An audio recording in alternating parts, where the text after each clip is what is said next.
Okay, so today in this session we are going to look at how to record audio. So we're going to open up a fresh Logic, File, New, and we're going to click Audio. And here you've got which inputs you want to select, so that will correspond with your interface. So yeah, inputs 1. If you're going to select multiple, you can put it down here. So if you wanted to record 8 tracks at a time, which you would do if you were recording drums maybe. But I'm going to assume for most people's purposes you're going to be recording 1 track at a time. If you clicked ascending, that would label all your tracks. That would change all the inputs so they ascended, so you had input 1, input 2, input 3, input 4, etc. Otherwise you would have to change each track individually. That'll all be labeled input 1, which wouldn't be very helpful.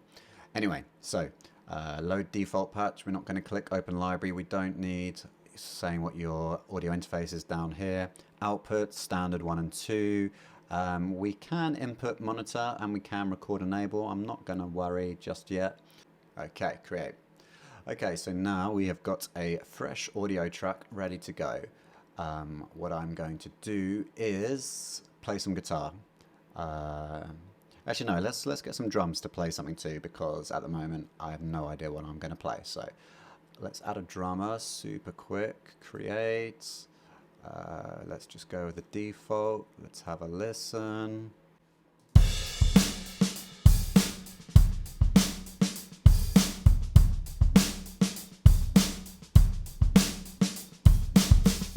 Okay, so I've got a drum loop going there from the drummer. And now I want to add some guitar to this project. So I am going to go back up here. I am going to grab my guitar. I want to make sure I have the right input selected. So I actually want input 2, because that is my, on my interface, that is where my guitar goes into.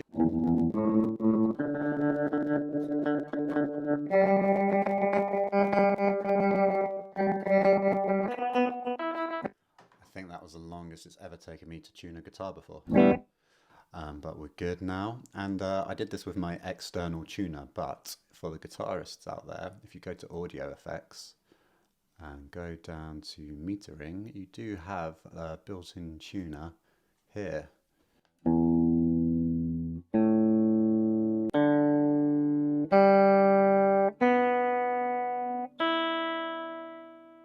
Right, okay, so my input monitoring is on, orange there, which you need.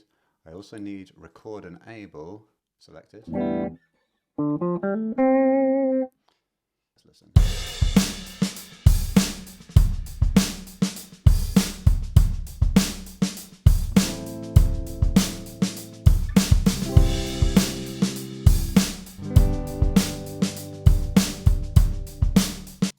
I'm just going to play some chords over the top of this and let's see what happens. I've got my input record, I've got my input monitoring on, I've got my record enable, and now I'm just going to hit R to trigger the recording process. I've got my loop selector on up there, so it's just going to loop round and round until I record something that I'm happy with. So I've got my metronome selected, or I can do it with K, and I've got a countdown, so I'll have 4 beats before I need to come in. So before you ever record anything, you kind of want to set your gain to so it's at the right kind of level. Somewhere around -12 is probably about right. Between -10 and -20, I would say, is generally okay. It gives you a bit of headroom to add effects. If you play a bit more aggressively, then you won't cause any clipping, and that's when you record over 0 dB. And that will create distortion that you can't really get rid of once it's recorded. So always, always, always stay below 0 dB and ideally give yourself some headroom. Stay in the green. Okay, cool. So let's do this. Hit R to record.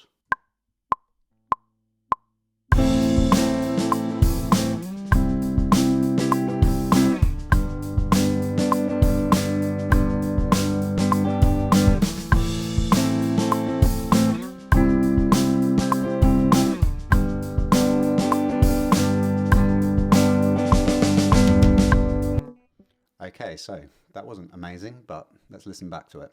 Hit space to play.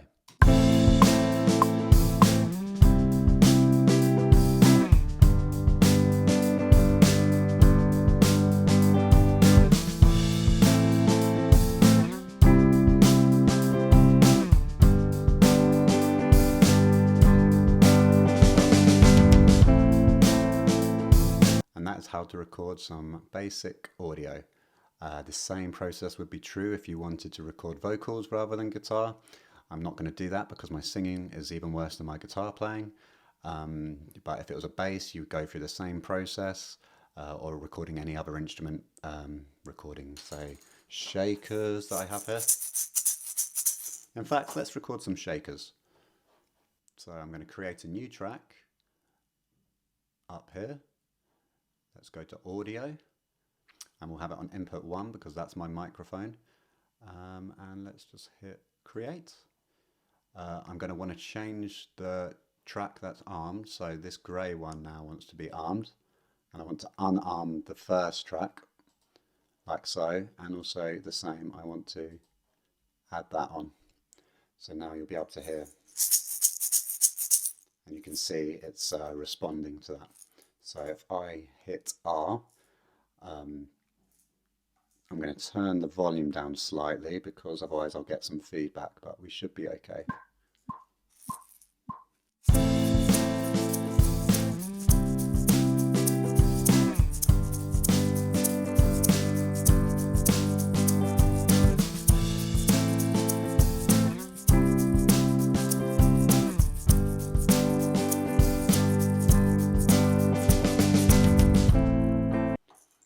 And you'll see it started to record over again, but because I stopped it early enough, it realized that, okay, that was just one take and I hadn't quite stopped it in time. But if I'd left it going round and round, it would have recorded a second take, which is what it's done on Brooklyn up here. So you can see my drums have disappeared. So what I need to do, so if you click on this 3, this is the number of takes you recorded. So I just want the first one, and there you go, my drums are back to normal. And this drop down lets you see the different takes here as well. But we're just going to leave it as that for now.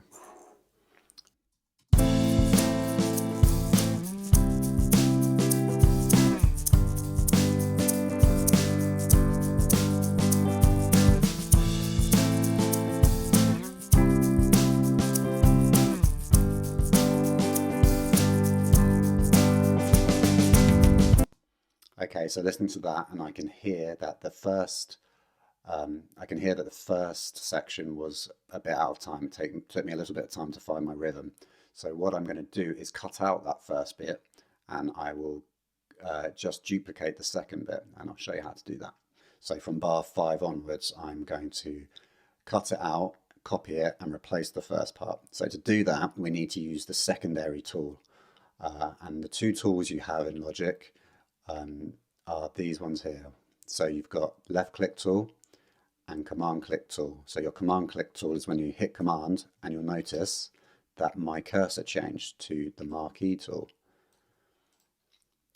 But what I'm going to do here, and you see you've got a drop down arrow on each of these. You can change these, and this basically just changes what the function of your left click or your command click, holding command and clicking, changes. So command click, I'm actually going to use the scissors tool. So now if I hit command, the scissors come up. So what I can do is just cut it at bar 5. You'll get this line come across, and you hold, and then you release, and that's how you cut a region in 2. So I didn't like this one, so I'm selecting it, hitting backspace, and I want to copy and paste this one. I can do that in a couple of ways, but the easiest way is to just hold Alt or Option, depending on if you're US or UK, and dragging and clicking. And you see you get this green plus, and then you release, and now I've got the second 4 bars where the first 4 bars were. So let's see how that sounds this time.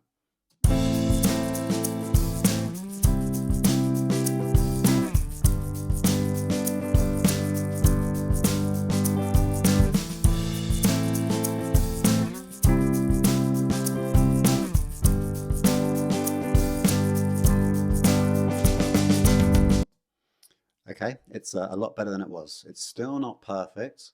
Where we have these two crossing over, we'd kind of cut one of them out a bit. So what we're going to do is we're going to zoom in.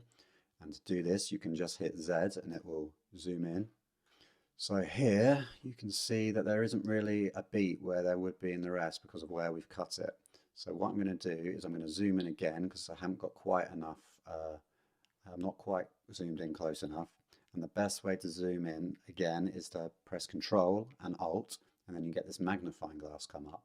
And then if you click and drag on an area, hold with your mouse, you get this blue box, and then you can zoom in. And as you can see, there's no waveform here, no transient, these are called, these spikes, where there should be on the bar 5. So what we can do is, you see when I move this to the left and to the right, I have different markers changed. This is saying if you click here, you can move it back or drag it.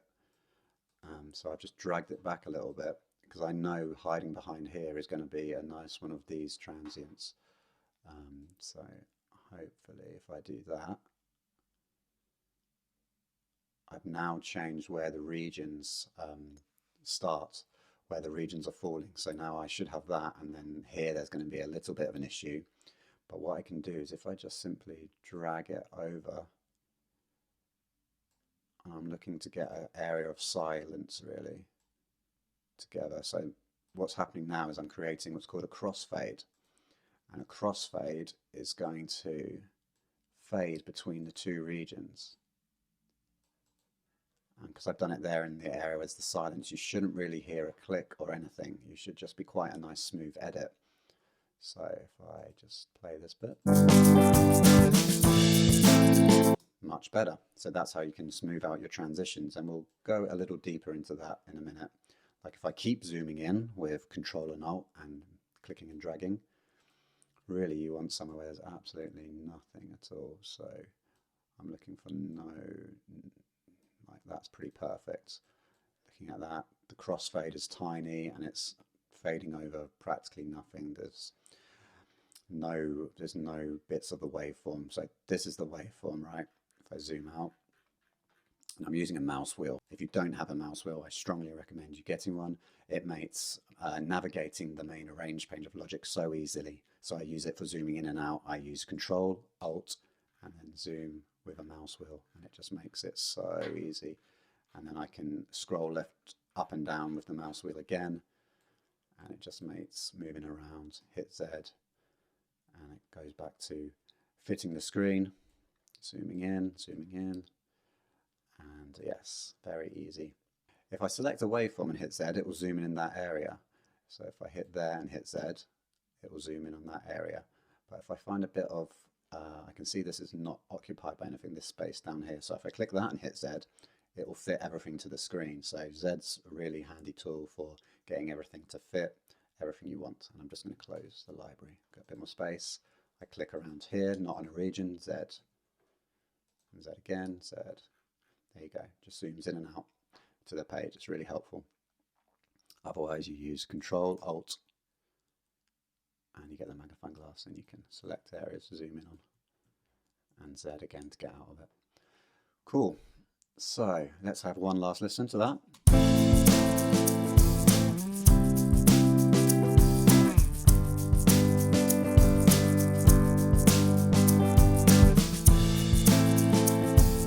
And it's a little loud for me. I'm just going to go to the channel, turn the volume down a bit, this shaker, say 5 dB should be okay. Space back to the beginning, sorry, enter back to the beginning.